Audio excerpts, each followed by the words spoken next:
하나님의 말씀은 열왕기하 9장 17절에서 29절의 말씀입니다.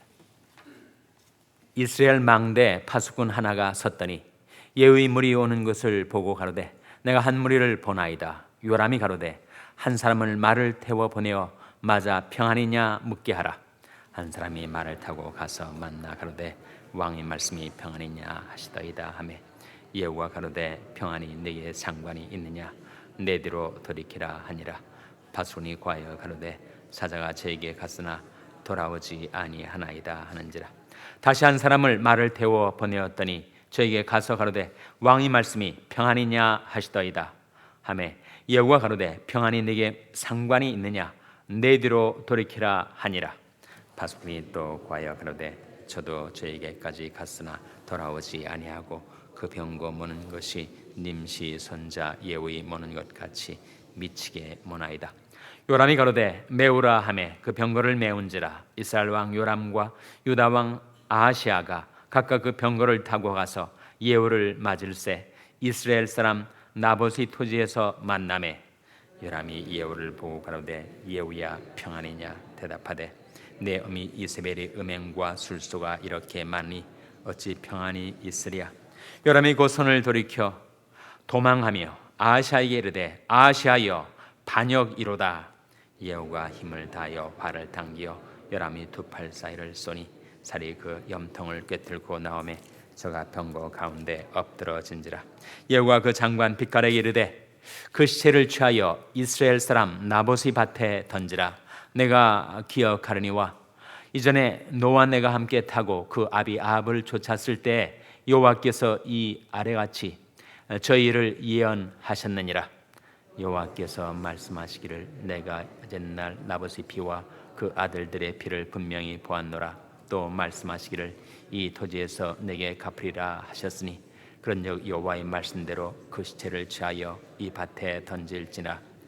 유다 왕 아하시아가 이를 보고 동산 정자길로 도망하니 예후가 쫓아가며 이르되 저도 병거 가운데서 죽이라 하매 이블람 가까운 구루 비탈에서 치니 저가 무기토까지 도망하여 거기서 죽은지라. 그 신복들이 저를 병거에 싣고 예루살렘에 이르러 다윗성에서 그 열조와 함께 그 묘실에 장사하니라. 다 같이 읽으시겠습니다. 아비 아들 요람이 11년에 아하시아가 유다 왕이 되었었더라. 아멘. 할렐루야. 서로의 평강의 복을 기원하는 마음으로 샬롬 인사 나누시기 바랍니다. 샬롬. 샬롬. 오늘도 수요 새벽 기도에 잘 나오셨습니다. 교회와 교회학교 그리고 이웃을 위한 중보기도 모임이 6시 50분부터 중보기도실에서 이어집니다. 오늘은 수요 예배가 저녁 때 있는 날 찬송을 통하여 기도하기를 원하신 분들은 수요 예배에 나오시기를 바랍니다. 오늘 본 말씀에는 예후라는 이스라엘의 장군, 그가 기름 부음을 받아서 이스라엘의 왕이 되었는데 그가 요람 왕과 아하시아 왕을 죽이는 장면이 나와요. 예후가 얼마나 용맹과 무예가 뛰어난 장군이었는지, 그리고 얼마나 저돌적인 사람이었는지, 그가 두 왕을 처단하려고 돌진하는 모습을 우리가 보게 됩니다. 예후의 무리가 그 요람 왕 가는 곳에 가까이 오니까 정탐을 보내서 누구인지 또 어떤 의도로 왕이 머물고 있는 곳에 접근하고 있는지를 물으러 보냈는데 계속 그들을 제낀 겁니다. 평안이냐 물었을 때 평안이 내게 무슨 상관이 있느냐 하고 그들을 뒤로 물러가게 만들었어요. 두 번이나 그렇게 시도를 해도 안 되니까 정탐꾼이 가만히 보니까 성위에서 이것이 예후가 미친 듯 병거를 몰아 요람 왕에게 접근하고 있는 것이다 라는 보고를 올립니다. 20절 말씀 같이 읽겠습니다. 20절 말씀 시작. 파수꾼이 또 고하여 가로되 저도 저에게 갔으나 돌아오지 아니하고 그 병거 모는 것이 님시 손자 예후의 모는 것 같이 미치게 모나이다. 예후가 저돌적으로 두 왕을 향하여 돌진하고 있는 모습입니다. 그런 파수꾼의 보고를 받은 요람 왕이 자기가 그럼 직접 나서겠다 해서 병거를 메우게 하고 마침 병문 안으로 와 있었던 유다 왕 아하시아와 함께 예후를 맞으러 가서 만난 겁니다. 요람이 예후를 보고 이렇게 말했어요.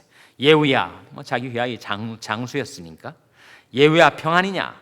대답하되 네 어미 이세벨의 음행과 술수가 이렇게 많으니 어찌 평안이 있으랴 했을 때 이세벨의 음행은 뭘 가리킬까요? 바알 숭배를 가리키는 것이죠. 여호와를 버리고 바알을 숭배했었던 그 이세벨의 그 음행과 술수가 이렇게 많으니 어찌 평안이 있으랴. 요람이 곧 손을 돌이켜 도망하며 아하시아에 이르되 아하시아여 반역이로다. 그래서 두 왕이 정신없이 도망을 치는 것입니다.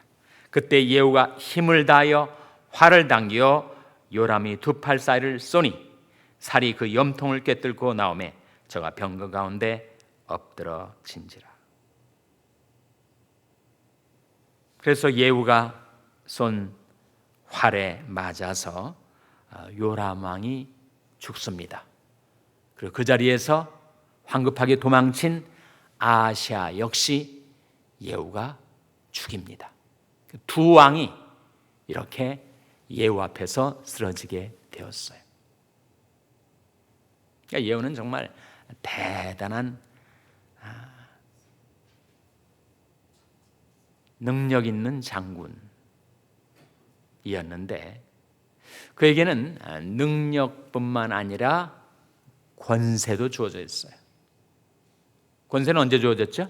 바로 기름 부음을 받을 때 왕의 권세를 받은 것입니다. 권세하고 능력하고 어떤 차이죠?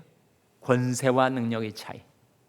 영어로는 authority와 파워의 차이. 헬라어로 말하면 엑소시아와 두나미스의 차이. 두나미스는 거기서 나온 것이 다이나마이트 아닙니까? 그 양자의 차이를 이렇게 이해하시면 돼요. 지금 복잡한 거리에 서서 교통경찰이 이렇게 차들을 정리하고 통행하고 막고 하는 일을 하고 있을 때 18휠러 바퀴가 18개가 달린 그 거대한 트럭, 교통경찰하고 트럭하고 비교하면 상대가 되지 않게 그 트럭이 힘이 센 거 아닙니까? 그러니까 트럭이 가지고 있는 힘은 능력인 거죠. 그러나 그 능력, 파워를 가지고 있지만 교통경찰이 지시하는 대로 그 차는 스탑하고 또 계속 지나가고, 그것은 완전히 바로 그 파워보다 더 위에 있는 오토리티, 교통경찰, 나라에서 준 그 권세가 있기 때문에 파워를 통제할 수 있는 것이죠. 예후에게는 그 양자가 함께 주어져 있었습니다. 워낙 용맹과 무예가 출중한 장군으로서 파워도 있었고, 그리고 기름 부음을 받아서 이스라엘의 왕으로 세움을 받았으니 왕의 권세도 주어졌고, 그러니까 그 두 왕이 상대를 못하고 죽어나간 것입니다. 예수님께서 하신 말씀 가운데 오직 성령이 너에게 임하시면 너희가 권능을 받고 했을 때, 권능은 오토리티를 말할까요? 파워를 말할까요? 그럼 파워를 말합니다. 두나미스라고 나와요. 반면에 예수님께서 하늘과 땅에 있는 모든 것을 내게 주셨으니 했을 때 그 권세는 오토리티를 말할까요? 파워를 말할까요? 그때는 오토리티를 말하는 거죠. 그러니까 예수님은 죽은 자도 살려내고 불치병도 고쳐내는 파워, 그때는 힐링 파워겠습니다만 파워도 있으시지만, 그러나 모든 병과 악령들을 다스릴 권세, 오토리티를 가지고 계셨어요. 주님께서 우리에게 그 양자 중에 어느 하나를 주실까요? 둘 다 주실까요? 오직 성령이 너에게 임하시면 너희가 권능을 받고 우리에게 파워가 임한다. 두나미스가 임한다. 사실은 약속 아닙니까?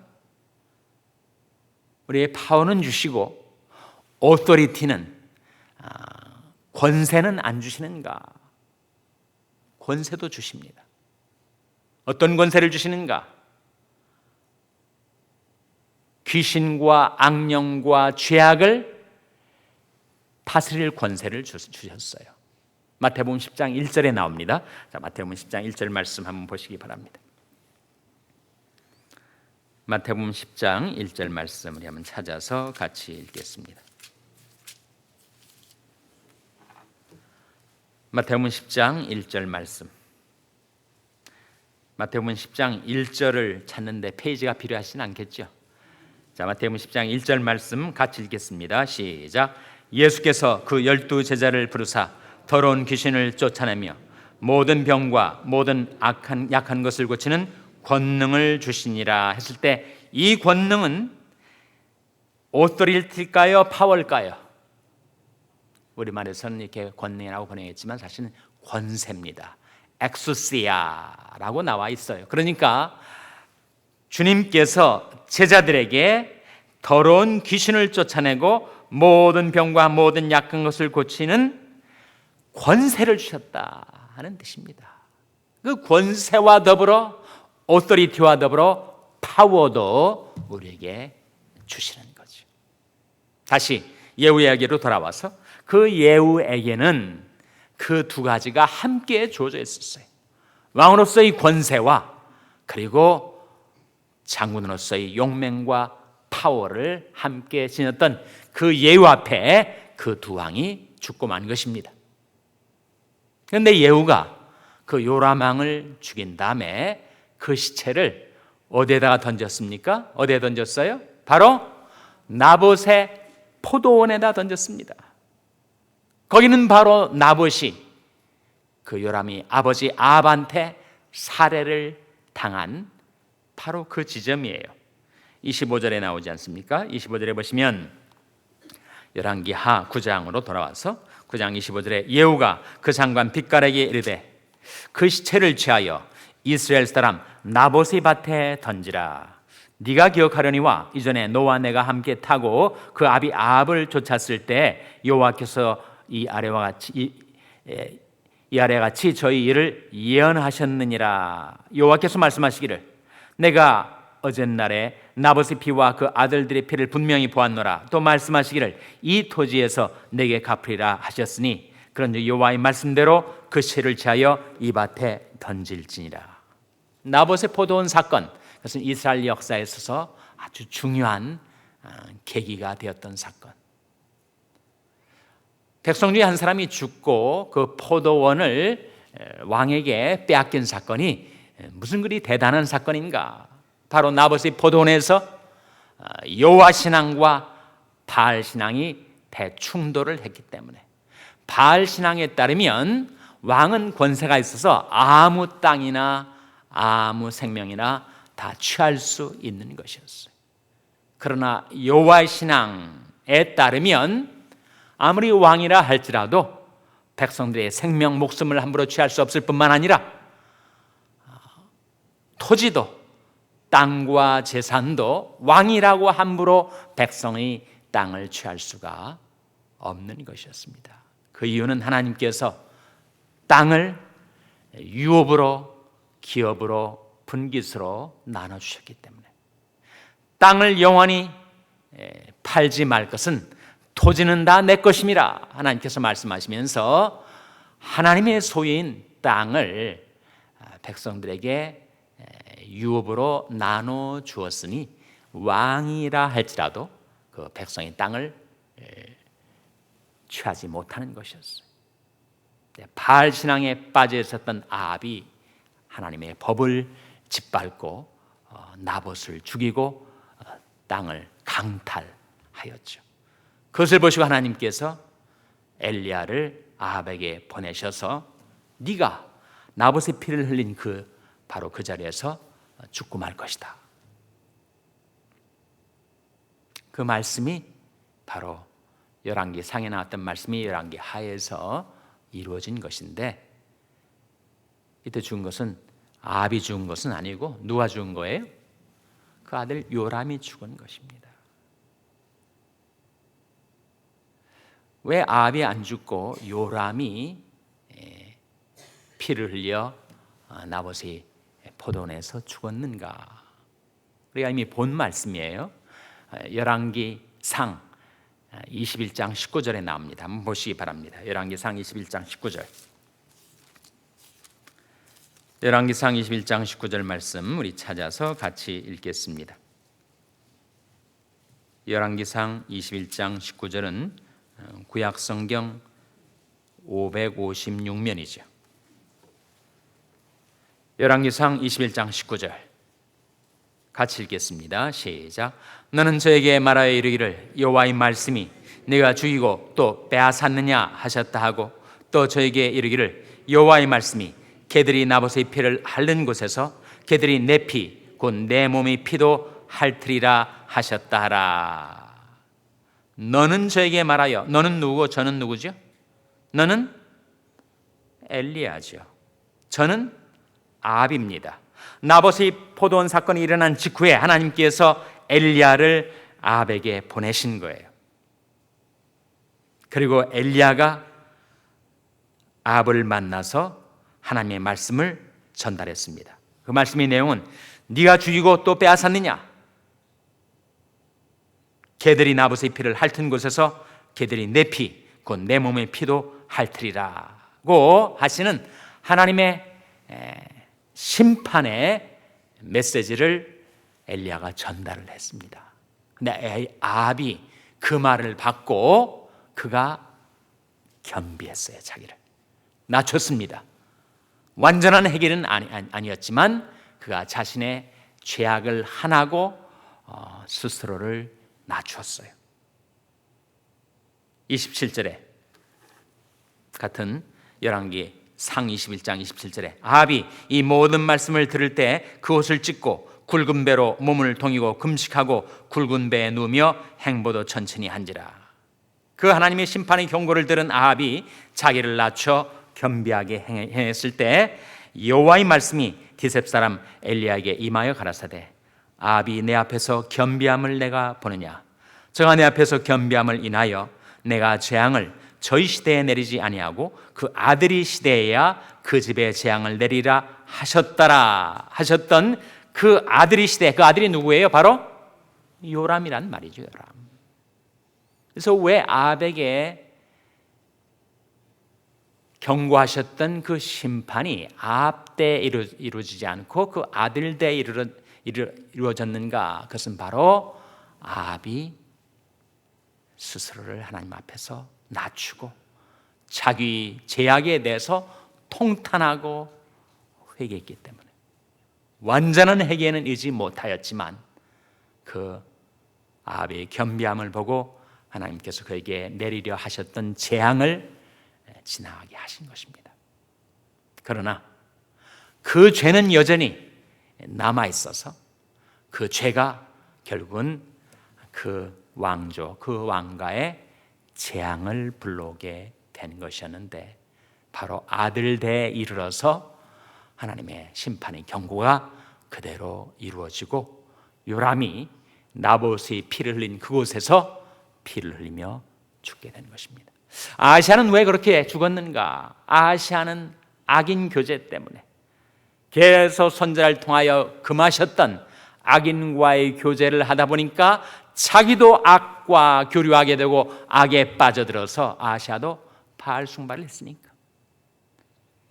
그래서 지금 북왕국 이스라엘과 남왕국 유다 왕들이 다 지금 죽임을 당한 것은 바로 바알 숭배의 죄악 때문이었습니다. 죄는 사망을 낳습니다. 죄는 화액을 불러옵니다. 죄가 있는 곳에 환난과 재앙이 임합니다. 시체가 있는 곳에 독수리가 날아드는 것처럼.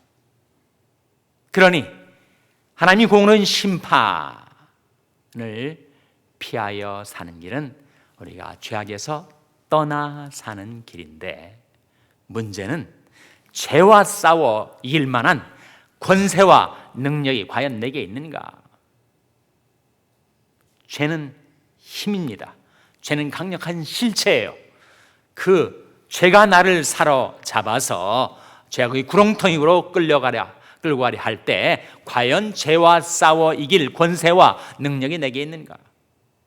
거기에 대한 하나님의 말씀은 오직 성령이 너에게 임하시면 너희가 권능을 받고 성령의 파워로, 성령의 두나미스로 죄와 싸워 이길 수가 있고, 죄와 싸워 이길 권세도 우리에게 주어졌는가? 과연 그런 권세가 우리에게 있는가? 로마서 6장 14절이 그 질문에 대해서 대답을 해주고 있습니다. 한번 찾아보시기 바랍니다. 로마서 6장 14절 말씀.